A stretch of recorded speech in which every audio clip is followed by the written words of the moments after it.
So this is Marco's Tray Master.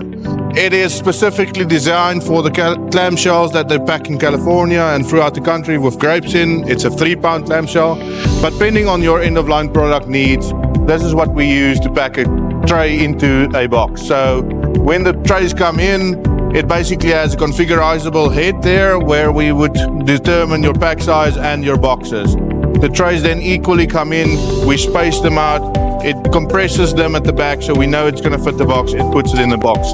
This does about 80 trays per minute in its current configuration, but based on your footprint that you've got available, we might add a second head or a third head to increase your production. This will then easily take away all the personnel needed at the end of the line and then can easily go to an end-of-line tray stacker or whatever you use.